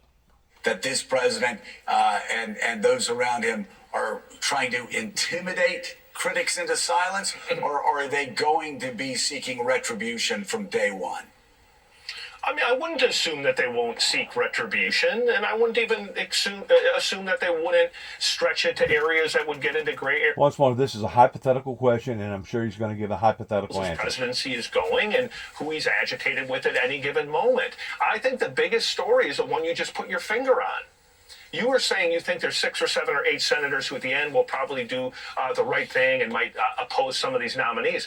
I'm not so certain of that, Joe. Yeah, I think you look at what happened with Senator Ernest in Iowa. Here's somebody who is dead opposed to that nominee, to that nomination on deeply, deeply philosophical grounds. Well, what happens? You get the hell pounded out of you on X, and then you have all of these conservative groups running ads back home, calling people who are close to you, having other senators come in and pressure you. It takes a very, very strong, virtuous person to say, you know what, I'm going to withstand all of that, and I'm going to put my political career on at risk to oppose the President of the United States, who happens to be from my party. I would not be confident that any of these nominees are going down. You might be right, but I'm watching what these members are saying after they go through this pressure campaign, and that's what's different from when you were in Congress. There just weren't that many ways to pressure you with that level of intimidation, and it's very, very, very successful. Well, as I said It's to a effective. British journalist It's who was effective. asking me this very question yesterday, when it comes to Susan Collins, it's just like Premier League football. It's the hope that kills you. Axios co-founder Jim Vandehei, thank you so much. Richard, you wanted to get on this conversation. Yeah, because I take slight issue with Jim. We seem to think that this administration was not doing enough on it. There's two issues with AI. One is, can you regulate it? And I would say probably not. It's happening in too many places. It's too decentralized. We shouldn't be thinking almost like the U.S.-Soviet relationship where you got two players, you can have arms control. AUI is much too dispersed already. Too many things are going on in too many laboratories around the country. And secondly, do you want to? Jim mentioned the China angle, which is one concern. The other is there's all sorts of upside with AI that we haven't thought through. So the idea that right now we can sit down and we're going to shut down this path of AI but open up this one, that's not where we are. So I actually think it's way premature to be thinking about all sorts of regulatory ways. So I actually think the administration is right to be opening up. We'll see what good can come of it. And yeah, Mike is right. We're then going to have to think about how we offset some of the social and economic implications of it, loss of jobs in manufacturing, loss of jobs in services. But we're not at a point now where we can basically shut down big parts of it. I just don't think that's wise. Let's talk about Syria. A lot of things going on there. It's called process of elimination. Some worrisome things going on there. We're beginning to see certain types of revenge killings.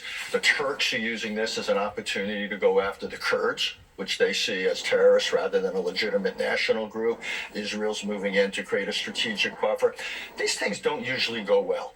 After you get rid of the old regime, the idea that everyone's going to come together, you're going to have a single authority, and it's going to be benign, there's very little in history, very little in Middle East history to suggest this is going to be smooth or neat. So I think we're going to see, at best, a very decentralized, messy country, almost a version of the Balkans in Syria. At worst, we're going to see an awful lot of friction, that you will, civil strife to basically determine what comes next. And we could also see a somewhat jihadist group. I mean, think about the Taliban. These guys could be very Taliban-like, potentially. So, again, I don't mean to be the bad news bear here, but great that we got rid of Bashar al-Assad. This was an awful, awful, despicable regime responsible for hundreds of thousands, if not millions of deaths and refugees. But that's just the beginning of the end. Right now, we've got a very difficult and, I think, uncertain path ahead of us in Syria. So, Richard, you've got Secretary of State Blinken and Jake Sullivan, both in the region, Jordan and Israel, respectively, to talk about what's going on with Israel, but also with Syria. What is their objective there? We know they're discussing perhaps removing basically the leading terrorist group that rode into Damascus and toppled Assad. And it is a terrorist group, according to the United States designation, removing them from that list. It's so much more complicated than it seemed on that first day when they were dancing in the streets. Yeah, my guess is we're going to try to have a conditional kind of relationship with saying, we'll take you off the terrorism list. We might even help you economically. Big if, though. You cannot make Syria a safe venue for ISIS to essentially come back. Then there's question also with the Turks. What do we say to them? I think actually, in some ways, the most important meeting may be in Ankara. What do we say to Turkey, which has now replaced Iran? See that drone? See that drone up on top of that guy's head? What do we say to them about the Kurds? What do we do for the Kurds? What about the 900 American military forces that are still in Syria? So we've got a lot of big questions about what to do. We know the Biden administration is still hoping to get some sort of ceasefire, hostage release deal in Gaza. Some reporting overnight from the Wall Street Journal that Hamas willing to drop a few of their demands. Maybe we're inching closer to that. Give us your read, and also how the tumult elsewhere might be impacting what we're seeing here. Yeah, I think it's exactly what you got at. I think the fact that Hezbollah is so weak has actually opened up all sorts of possibilities. It's left Hamas Hamas really isolated there. It's weakened Iran. By the way, you could also now see new hope for Lebanon. It's almost turned Lebanon into a revived country. But yeah, you're right. Rare good news. It seems that Hamas has dropped the demand of a full Israeli military withdrawal, which is a big deal. Talking about here's a hostage list. So, we've seen this movie before, but actually, yeah, I think the strategic situation has so weakened Iran and so weakened Hamas that I don't think it's fanciful now to think that there are possibilities going forward that simply didn't exist for the last few months. Really quickly, let me just ask you. I mean, this could end up looking like Germany after World War II. Syria, you could have a Turkish zone, a U.S. zone, a Kurdish zone, and then a Syrian zone. Is that an Israeli zone? Israel is going in. That would in some ways almost be it's not the best outcome. The best outcome would be it's a normal unitary country. Right. If you had that, it would be preferable to an ongoing civil war if the zones were mutually respected. I think the danger is they won't be. In particular, the Turks, I think, will have real problems with the Kurds being an autonomous zone. Our close allies who are always standing by our side and who we don't always defend. Mike Barnicle, really quickly, from Syria to the Sox, what do you think of the deal? Well, the Syrians don't have a starter right now. They're out of the game. I'm going to weigh in on what you just got to talking about pertaining to Syria over there. I personally think that there's still resistance from within my own country that's not willing to, first of all, open up and admit that they was wrong about attacking the people that they attacked and trying to bring stability in eradicating the axis of evil over during Desert Storm, Desert Shield, and also the Afghanistan war. I still believe that there's certain playing pawns that are going to come into play that even God has not even showed me the answers towards how it's going to come about.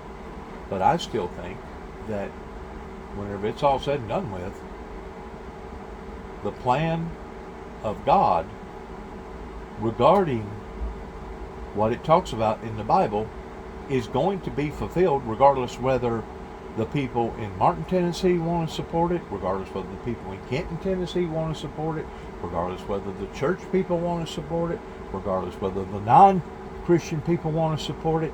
I still think that certain power plays are going on and will go on, especially over in the Middle East, all lining up with biblical Bible prophecy. And I think Donald Trump sees that too as well, because that was the main concept of him going over there and changing the embassy to the area that he changed it in, because by and large, we don't make the rules, we only abide by them. Who makes the rules? The Creator. The Father does. And there's no doubt that I have every ounce of confidence that not only is democracy going to win, but the Holy Eternal Father, the Creator of the Lord Jesus Christ, is going to win. If I didn't believe that, would I be willing to put myself out on a limb the way that I have in the past 30 plus years? Would I be willing to sit down and make these videos like I make them almost routinely every day? Would I be willing to basically sacrifice myself with either embarrassment or ridicule on a day-to-day level if I did not believe that? I don't think so. Would I be willing to lay down my life the same as the Lord Jesus Christ was willing to lay down his life? I don't think so. So whenever it comes to power grabs, and right now we're talking about countries, right now we're talking about prophecy, I think it's really out of control of man's hands right now towards what's going to happen over in the Middle East, because everything is lining up according to what's supposed to happen, the way it's going to happen, and when it's going to happen for everything else to happen. In other words, it's based around I think it was Einstein that said forever action is a reaction. Every time something major happens over in the Middle East, it's opening up another door. While one door is shutting, another door is opening. And when it was all said and done with, people are going to find out that not only was Dennis James Jackson correct about the satanic evil people that I encountered over here on 3 different levels in Martin, Tennessee, but also various FBI agents as well as CIA agents that points their finger that the mastermind of 9/11 come from Saudi Arabia. Those people, to this day, even though they've agreed to pay out all this money, all this graffiti money, funny money, to all these different victims over here in America, they have still not been called upon regarding true justice's hand. In other words, they're still at large. They're still at large, and they're going to ultimately pay for that, for what that they've done.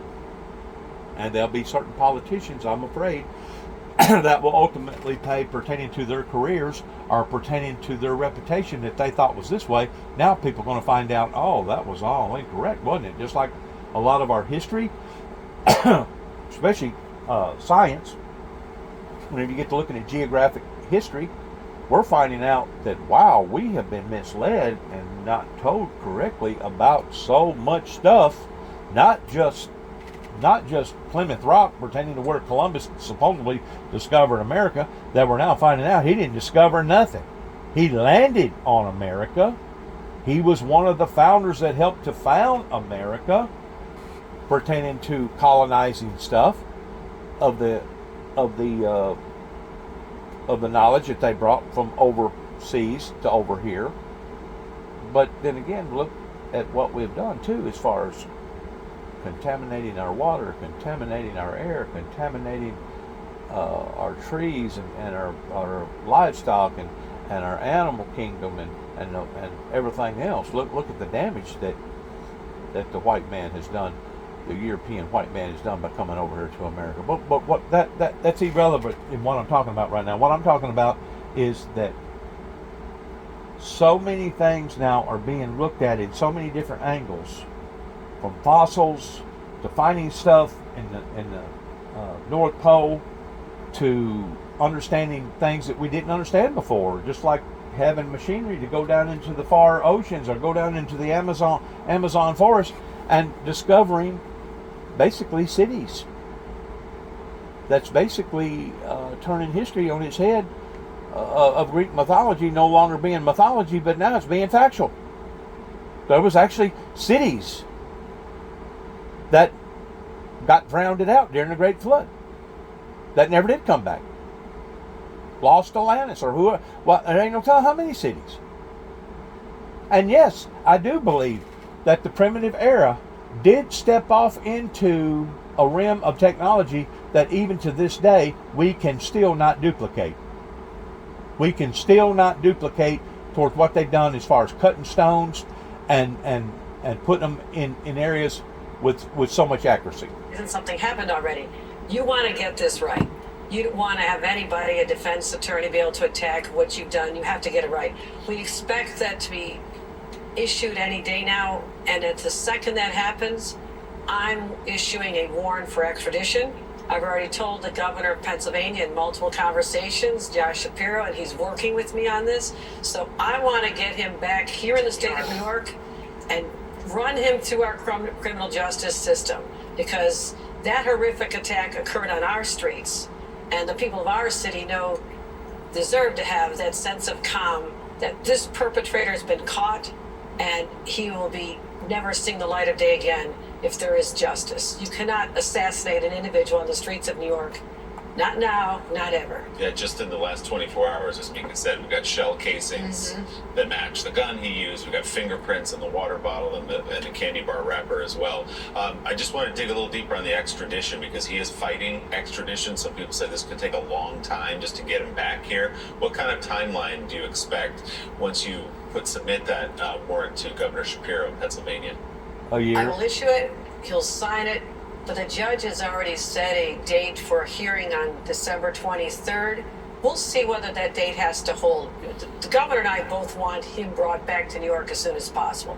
So there will be some legal activities from the defense lawyer's side, but I believe that the judge will say he's going back to New York. So we're expecting that to happen any day now.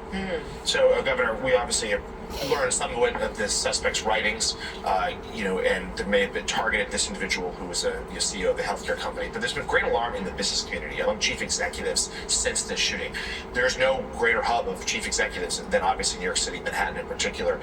What sort of message do you want to send to these companies? What sort of extra security perhaps could be provided?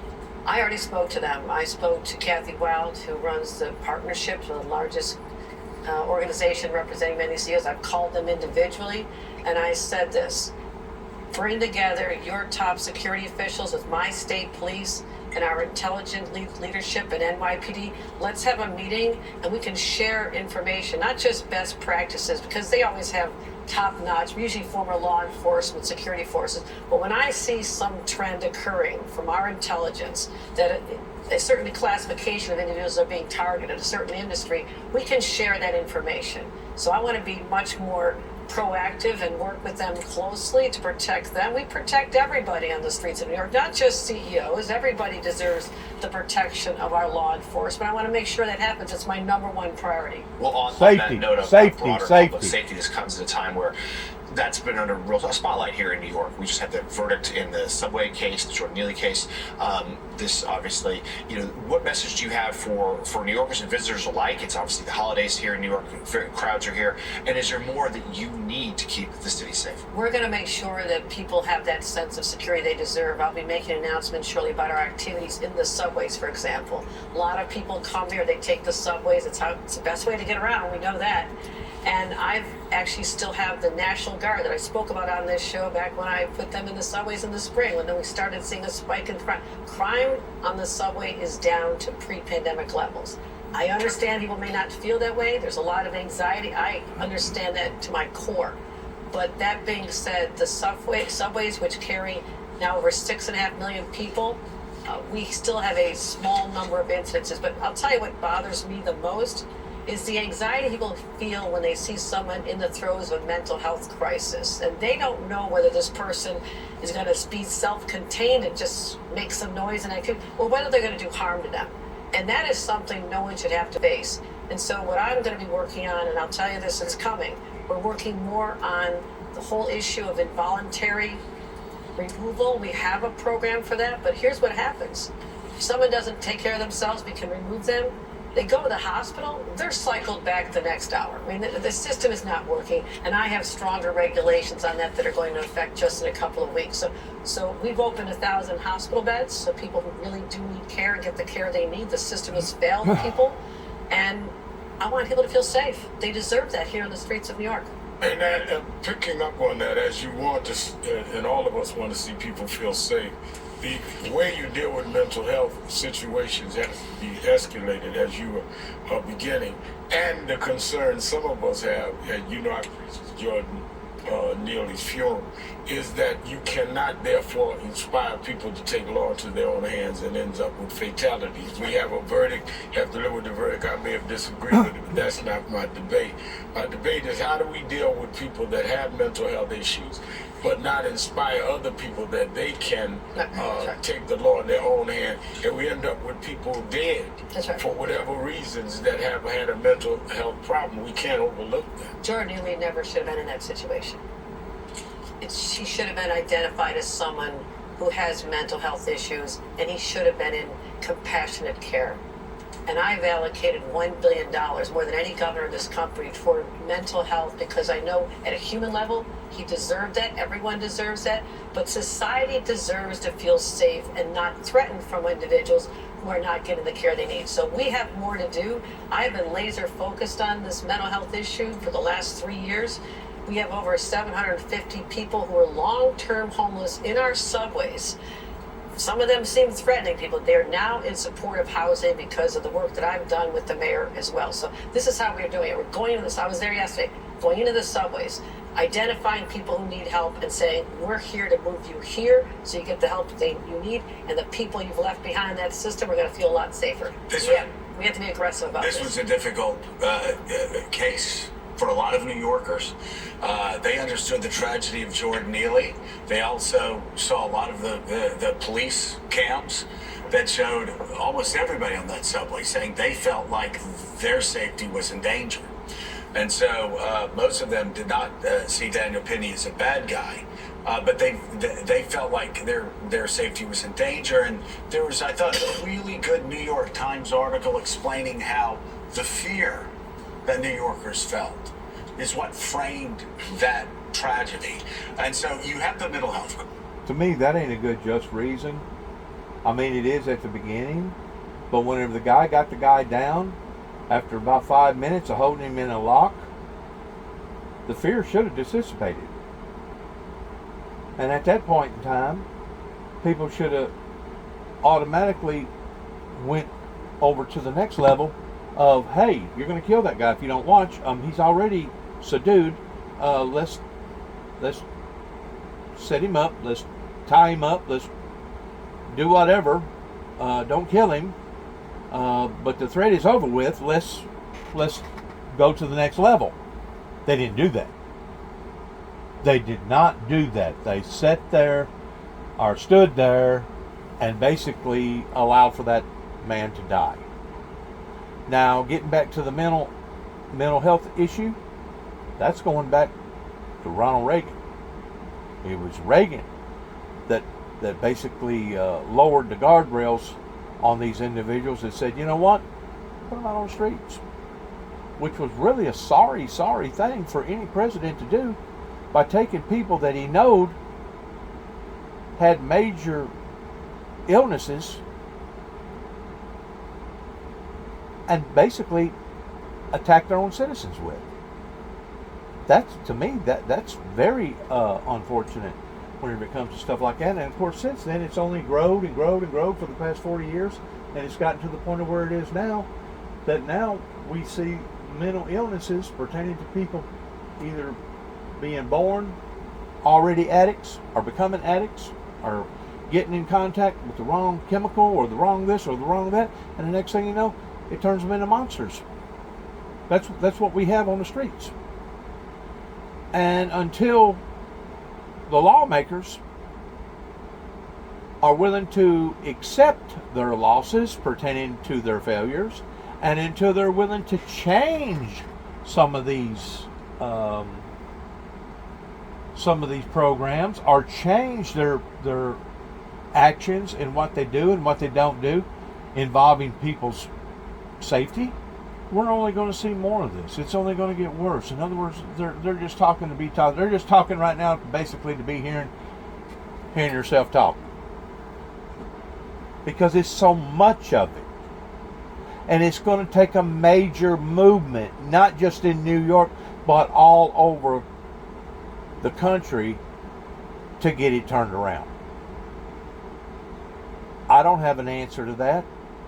This is the reason why I say, yeah, I believe that it can be done, but I think it's going to require a supernatural entity to do it for us, or to at least give us the ability to know how to do it, or how not to do it.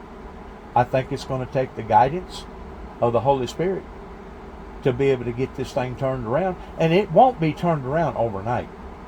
Whoever's thinking that is already thinking in the wrong program. It won't be turned around overnight. Unfortunately, I walk up to shoppers like, what would an extra $500 do for you? They're so excited to know that government is responding. I didn't need an election to tell me that affordability is the number one issue on people's minds. Right. And let's stop talking about it, even as Democrats. Let's stop talking about, we feel your pain. Do something about it. Put the money back in their pockets. That's how you start changing people's lives in a profound way. I'm really excited about this. And I want to say one other thing about me being in Walmart yesterday evening, late in Dyersburg, Tennessee. While I was over there, I noticed that the gasoline had dropped down to $2.35 a gallon. And I'm thinking to myself, wow, $2.35, that's the cheapest that I've seen it in Northwest Tennessee now in quite some times. I don't even know if Henry County, Paris, Tennessee, can beat that. at $2.35 a gallon. But yet, no, you can still go to the items that you was. I'm going to use a regular, everyday Walmart shirt that before COVID you could buy all day long for less than $5. That same male shirt today in men's software is almost $8. Well, how come that shirt hadn't went back down to where it was before pre-COVID, or at least gone down from the $7.98, whatever that they're charging right now for that same shirt? How come it hadn't dropped? And that's just one example out of a trillion that I can talk about, from food to escalation in software lines to parts to materials that you use. There's so much stuff that I'm going to go ahead and say it. OPEC, the major oil tycoons, altered right in the middle of COVID, that turned our country and turned this planet upside down. I still say that these are the people that should go to jail, especially whenever you have Exxon Valdez, whenever you have Saudi Arabia, and all these other major oil tycoons that have had better profits than ever before.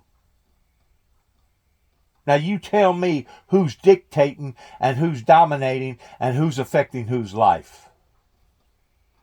Especially whenever the gas prices goes down on the pump, but you still see the prices remaining the same? Huh? What's going on there? Well, I tried to explain that to people about how things stair step, and I've noticed this has happened now in my lifetime, I know 7 or 8 times, pertaining to the oil market. Will go up $1, they'll come down 50 cents. Well, they go up $1, everybody says, oh, wow, prices are bad. Well, then they'll drop it back down to 50 cents. They'll level it out. Okay? Whenever they go up $1, price of milk goes up, shirts goes up, parts goes up, everything else goes up along with it, right? But then when they drop it down, the prices stay up. Who's profiting off of that? Who's profiting off of them prices staying up like that? The manufacturers, the people that's selling the items. The rich are getting richer. You're stair-stepping. Boom, boom, boom, boom, boom. Just so happens this time, whenever the oil market done it, they done it in the middle of COVID, whenever everybody was already being hit by something that they wasn't being familiar being hit with. And now their resources is strained. They have strained and strained and strained. Some of them has run the limit on their credit cards, and they've borrowed money, and they're late on their car payments and everything else, to the point that now you can go to Walmart and you can see Black Friday sales. They're still out in the lanes. You know why? Because the foot traffic wasn't there to gather all that stuff up this year. You know why? Because people had strained. The money wasn't there. So whenever it comes to after sales, after all this is over with, probably long about latter part of January, first part of February, there ain't no telling how much clearance items that you're going to be able to buy towards getting a better deal. You know why? Because they didn't move the merchandise. So they're going to have to get rid of the old merchandise to bring in the new merchandise, and the only way to do that is bring the prices down to where now it's more favorable for the public to buy.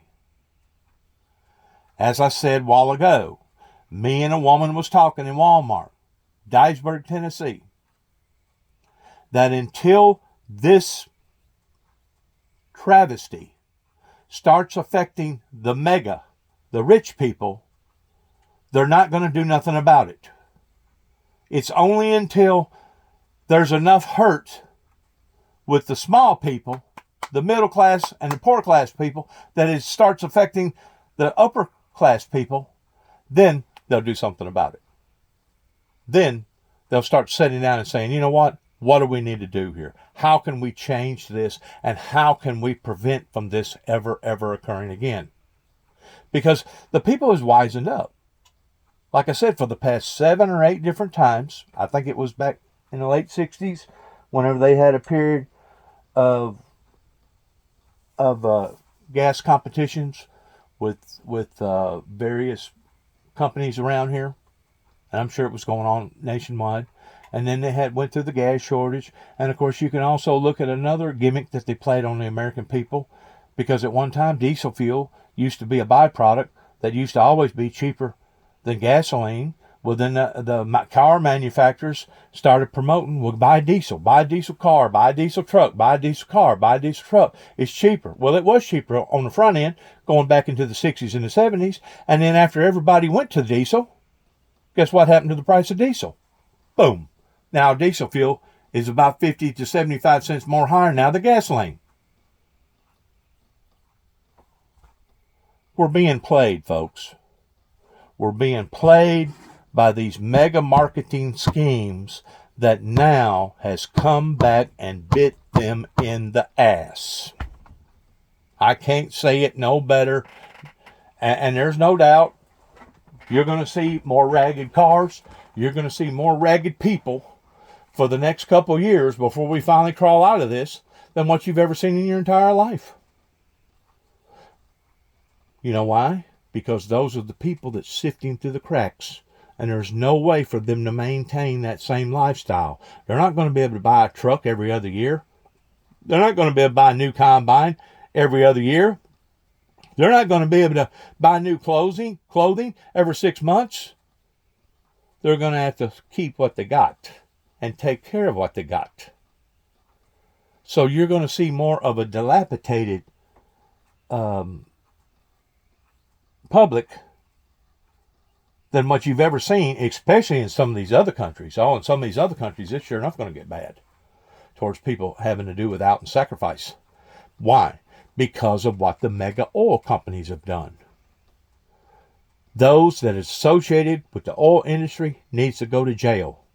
Those over in Saudi Arabia, pertaining to OPEC, needs to go to hell. They need to die for what that they have done towards basically not just in what that they've done with the oil market, but what they've done with everything else, masterminding 9/11, basically deceiving the whole world, basically flipping the world upside down and bringing in this disease called COVID that has affected so many people's lives that has basically upset the apple cart. You don't think that justifies the elimination towards eliminating the axis of evil? Sure it does. Where this government messed up is that it wanted to choose its own devils. It wanted to choose its own demons. It wanted to go after the people that it wanted to go after, in which some of them people deserve to go after. Saddam Hussein was a ruthless individual. Bin Laden and the things over in Afghanistan and all them other countries, those were some very, very mean, cruel individuals that needed to be taken down. Kind of like a mad dog, kind of like a hungry bear or whatever. These are all things that's going to affect our lives. It has almost been on a tear throughout this period. It's up 12 times over that time frame. And 4 out of the 5 presidents during that time frame have actually had great stock market performance. Now, these are all the point levels of the wealthy and the rich, the manipulators, the ones that have brought the injustices into our lives, and the ones that has basically brought us down to the point that now we got to settle for what we have and repair what we have versus going out and buying something new. So the wealthy is still getting wealthier. That's proof of it right there, what you're seeing those scale markets in. Wealthy's still getting wealthy. But eventually, if you hurt enough of the mid class and the poor class, it will start affecting the rich class. And until it does, we're just on this roller coaster ride right now of low prosperity and really and truly the unsuccessfulnesses of our politicians over here in America has brought people down to the level that it's increased suicides, it's increased violence, it's increased other measures. Because why? Because based upon idle hands is a devil's workshop, if people was occupied in working and building their lives and growing and being successful, they wouldn't have time to do like that individual plotted out towards killing that insurance man and then trying to sneak away towards not being accountable for his murder. Because idle hands is the devil's workshop. Remember that. Idle hands. In other words, if you can't keep the people moving, if you can't keep the people prospering, if you can't keep the people growing, and then they become idle, then what falls in behind that is usually doom and gloom and hardship and remorse. And that's what we're seeing right now, not just in America, but all over the planet. Thanks again for listening. Good luck to each and every one of us. I just wanted to basically do a follow-up on this particular video in comparison to the video that I put out yesterday that I can already see has launched some